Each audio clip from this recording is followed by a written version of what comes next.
escravizaram Sansão. O que o pecado faz? O pecado prende, o pecado cega e o pecado escraviza. Agora o campeão de Yahvé,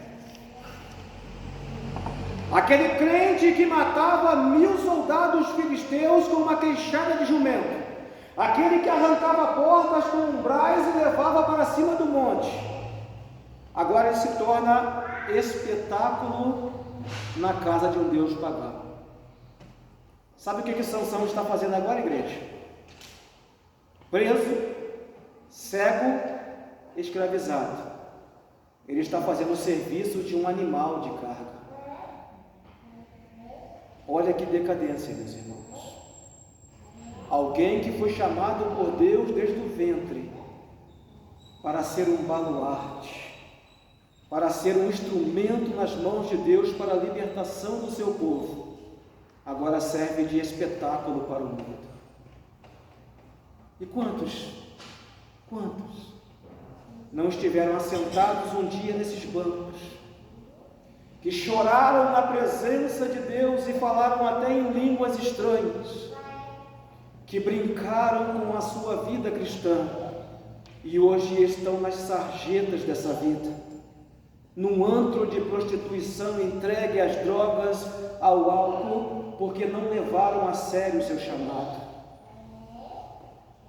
A vida de Sansão, meus irmãos, é uma advertência para mim e para vocês. Nós não podemos brincar de forma alguma, mas eu louvo a Deus que a graça de Deus não abandonou Sansão, mas foi necessário ele reconhecer. Aí a ficha caiu. Talvez ali empurrando aquele moinho como um animal de carga, ele refletiu e ele entendeu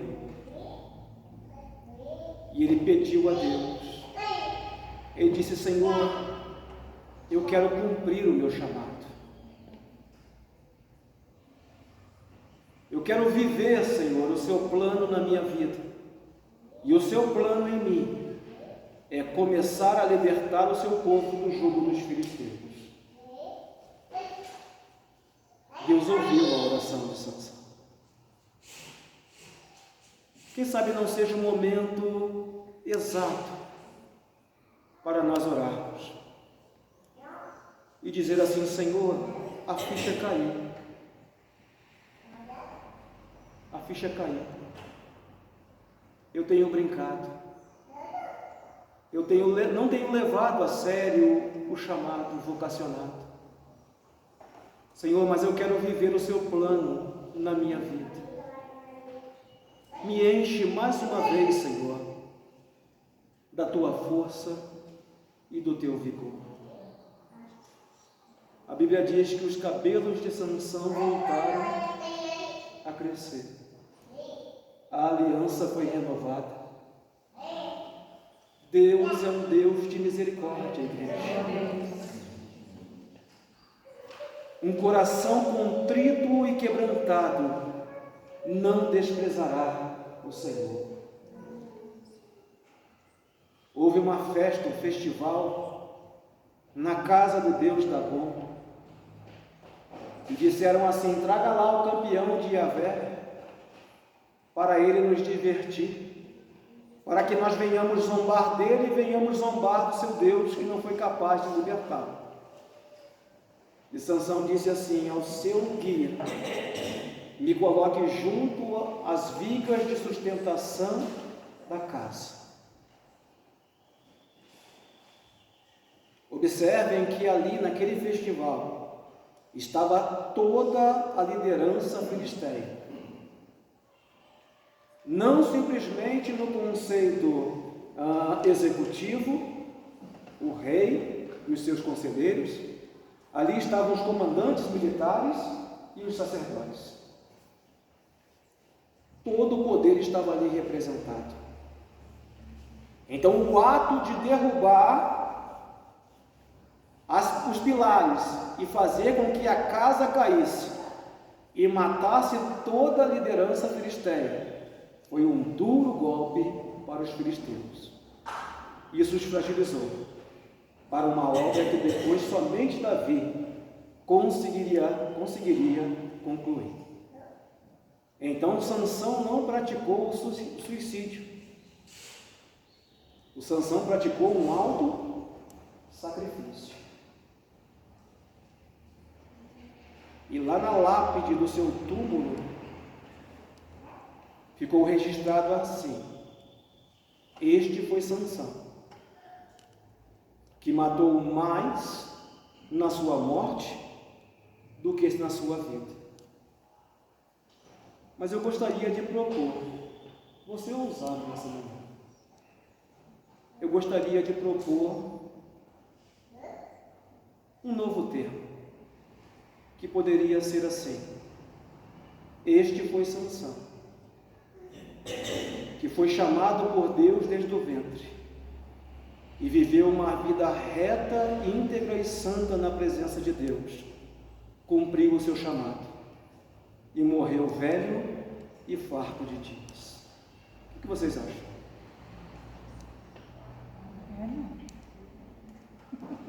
O que você gostaria que estivesse escrito lá na lápide do seu túmulo? Todas as coisas que foram escritas, a vida de Sansão, foi escrita para o nosso proveito. Que pelo ensino e consolo das Escrituras, nós tenhamos esperança. Quem aqui foi chamado por Deus nessa manhã? Que tem a convicção do seu chamado. Deus chama com um propósito. E nós precisamos cumprir o propósito. Porque ele vai se cumprir de uma maneira ou de outra. O caminho, a forma, Deus nos dá a prerrogativa de escolher. Vamos caminhar, meus irmãos. Vamos ver o conceito de santificação no Novo Testamento. O agente da santificação é o Espírito Santo. Mas a obra de santificação é uma obra do Deus Trino. Veja, o Novo Testamento torna explícito o que antes estava implícito no Antigo. E isso diz respeito também à obra salvífica do Deus Trino. A fé cristã confessa a existência de um único Deus, que subsiste eternamente em três pessoas distintas: o Pai, o Filho e o Espírito Santo, iguais em poder, glória e majestade. De modo que a obra de santificação é um atributo divino, é realizada pela unidade na Trindade, como pela Trindade na unidade. São as três pessoas atuando na obra da redenção. O Deus Pai planeja, o Deus Filho executa e o Deus Espírito aplica. É a Trindade funcional agindo em nosso benefício. O Pai intentou nos salvar. O Filho, por meio da cruz do Calvário, salvou. E o Espírito Santo, ele aplica essa verdade em nós. A natureza da salvação.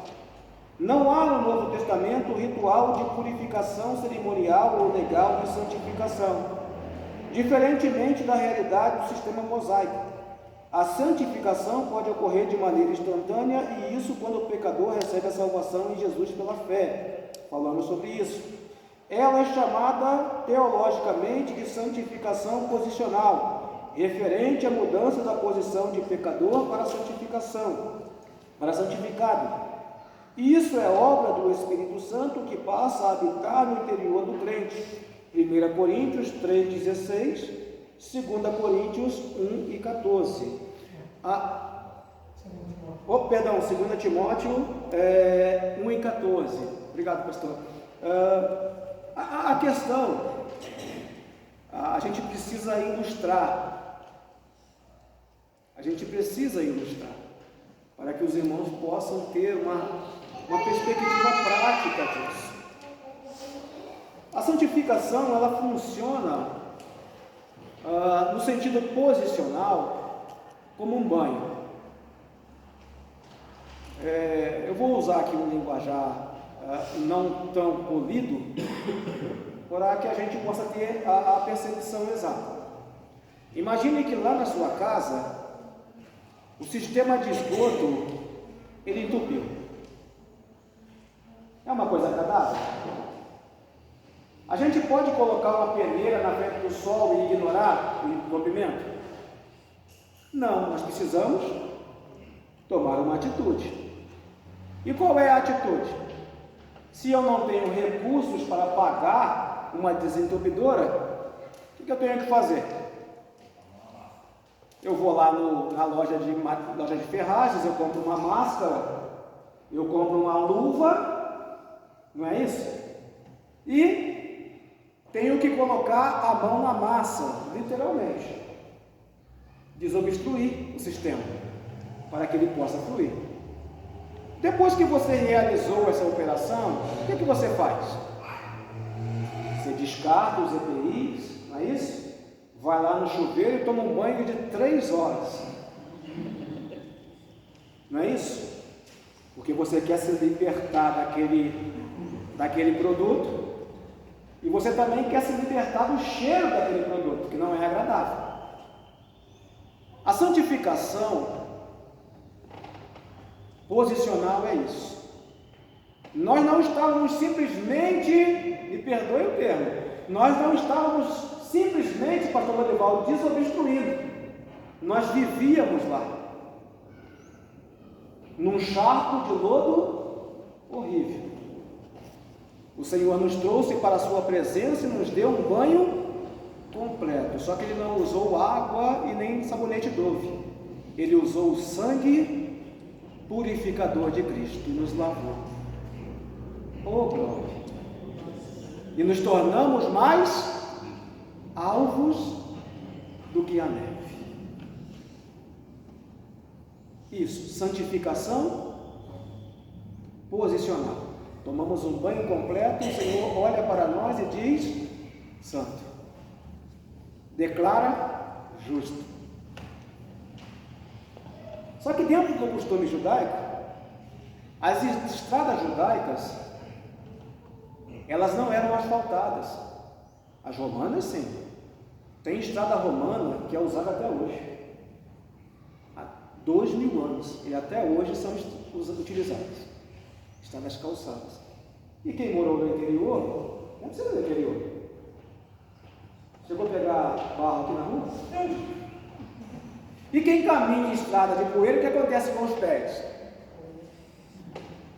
Fica bonitinho, não fica?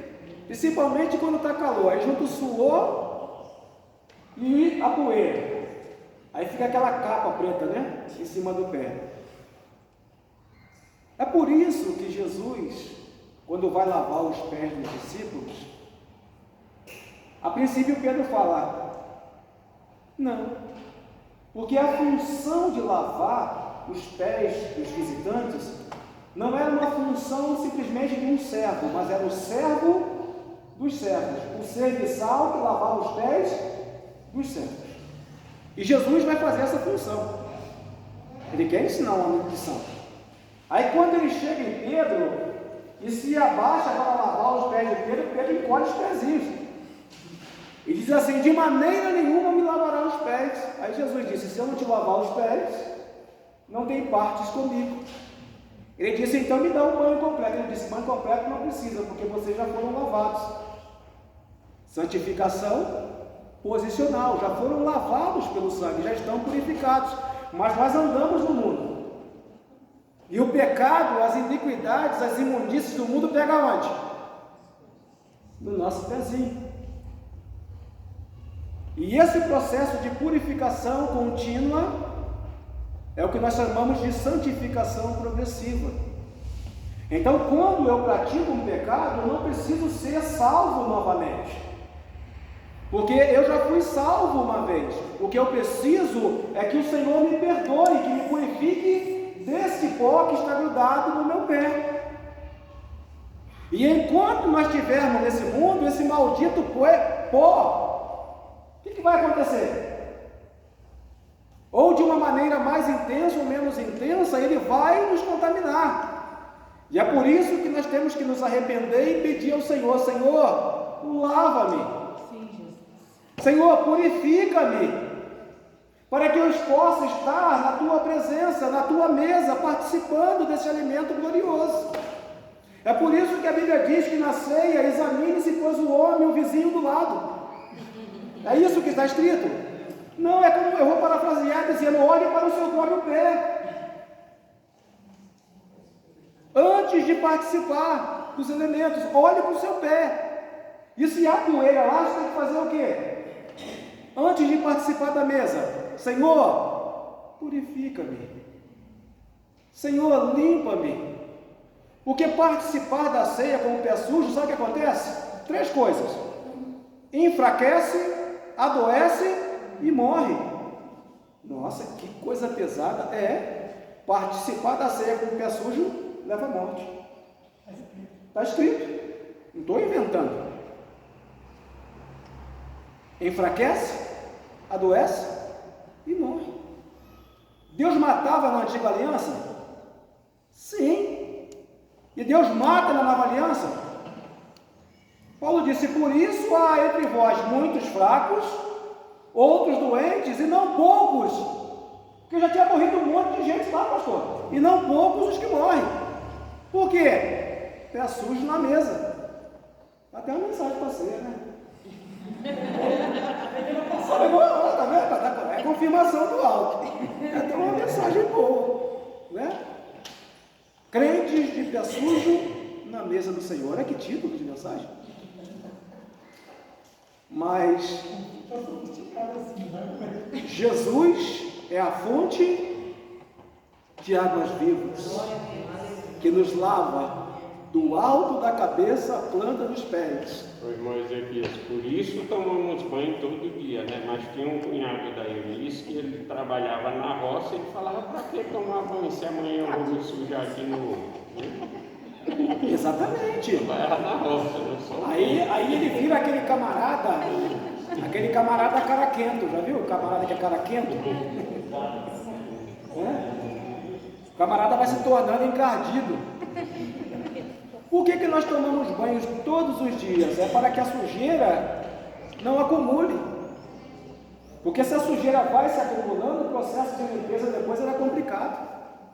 Eu lembro quando eu era criança, não era muito afoito a banho também. Eu confesso esse pecado aqui diante da igreja e diante das câmeras também. Quem toma banho 3, 4 banhos por dia? Quem toma 3, 4 banhos por dia? Tem pessoas que têm o hábito, né, de... Aí é confesso. Eu não era muito afoito a questão do banho. Então a gente ia lá e fazia uma meia sola, né? Tentava enganar, passava correndo debaixo do chuveiro, ensaboava, passava correndo para o outro lado. E já tomou banho, já tomou. E muitas vezes passava perfume no cabelo, um pouquinho, e falava para minha mãe assim: cheira para você ver se eu estou bem banho não. Só que domingo meu pai estava de folga. Aí domingo era o dia do pai dar banho na gente. Aí era o dia do acerto de contas. Ele pegava aquela buchinha da cerca com a barra de sabão e esfregava. Mas esfregava, jogava água, já que perdia até 1 quilo mais ou menos depois de banho. Ou seja, a gente fala isso para quebrar a rigidez. Mas qual é a aplicação prática?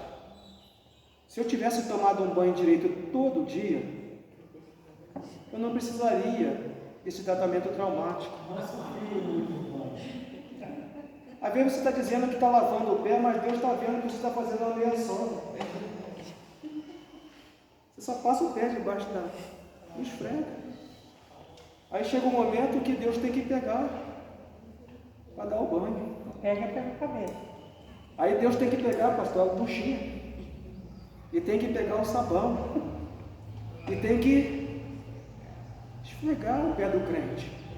Isso incomoda, dói, mas é necessário. E Deus não vai abrir mão disso. Então a melhor coisa a fazer, Wagner, todo dia, pegar o sabãozinho Joff espiritual, a aguinha santa e lavar o pezinho e viver em paz com Deus, na presença dele. Amém? Amém. Ponto de número 3. Pastor, vou falar 3 minutos e de inferno. Eu vou para mim. Como eu já antecipei, a santificação aplicada ao crente. Então é isso. Nós aprendemos o que é santificação, o que é separação, o que é consagração, que Deus é santo. E se nós queremos viver na sua presença, precisamos praticar e viver a santidade. Irmãos, eu já disse, o cristianismo, guarde isso no seu coração, grave isso com diamante nas tábuas do teu coração. Cristianismo não é um conjunto de regrinhas, faça isso, não faça aquilo, porque quantas regrinhas nós colocarmos, essas regrinhas serão quebradas. Cristianismo é relacionamento, cristianismo é vida com Deus, é caminhar com Deus, é conhecer a Deus, é conhecer a vontade do Senhor e viver de acordo com o seu padrão. Isso é cristianismo. Porque quem conhece a Deus, no coração que o temor de Deus foi infundido, uma vez que esse coração ele foi impactado, ele foi penetrado por esse temor a Deus, irmãos, pode tirar todas as regrinhas, pode tirar todas as cercas. Para a liberdade o Senhor me chamou. O que rege a minha vida é o temor a Deus. Vou pegar um exemplo aqui da família, aqui na frente do casal. Eles entraram em uma aliança matrimonial, porque isso aqui não é aliança. A gente chama isso de aliança, mas isso aqui não é aliança. A aliança é um acordo, um pacto que eles fizeram. Isso aqui é um anel que celebra o quê?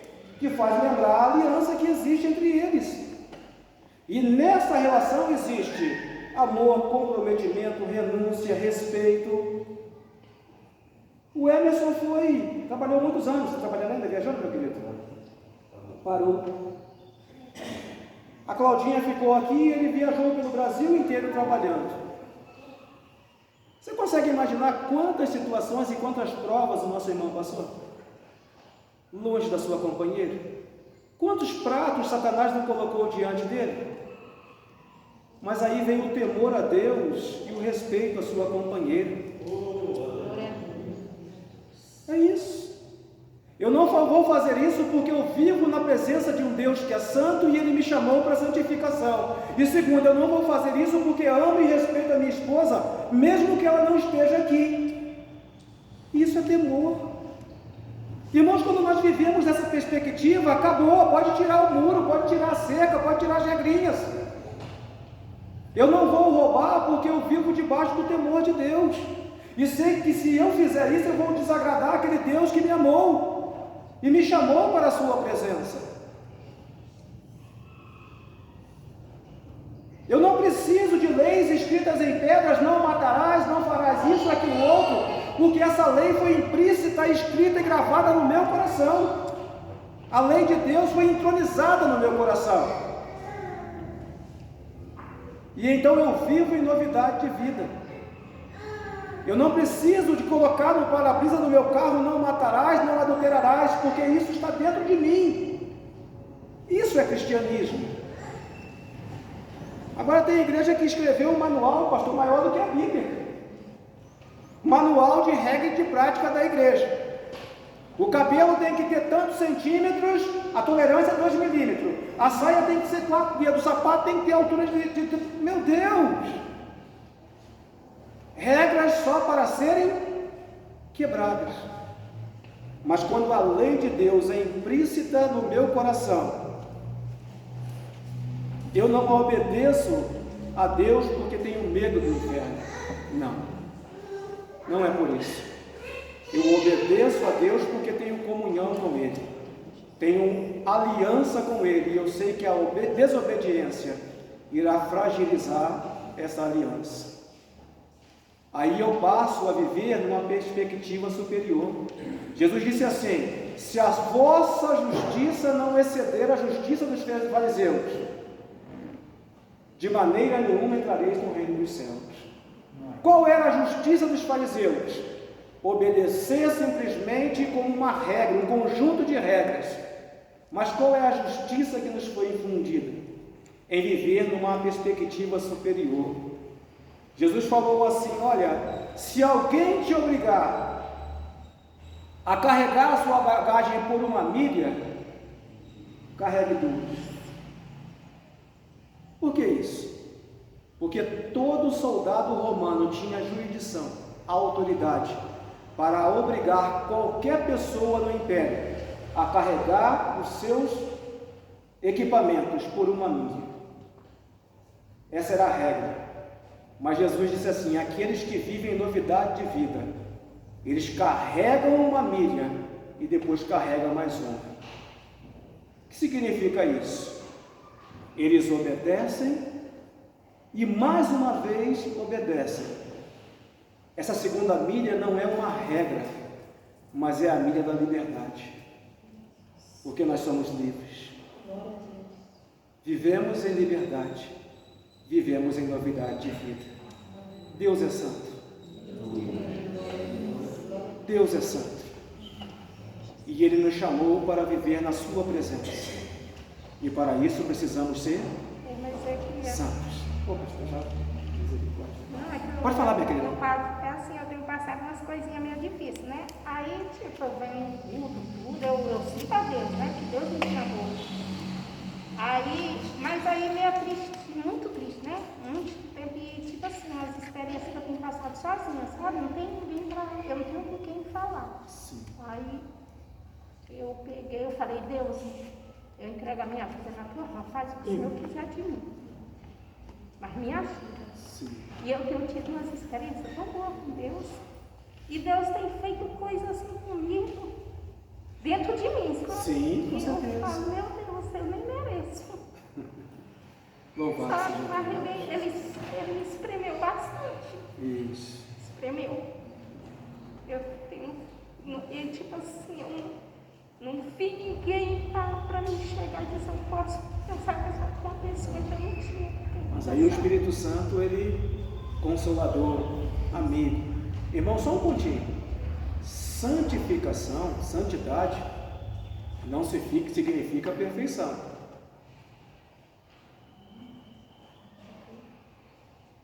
Nós estamos num processo de santificação, caminhando para a perfeição.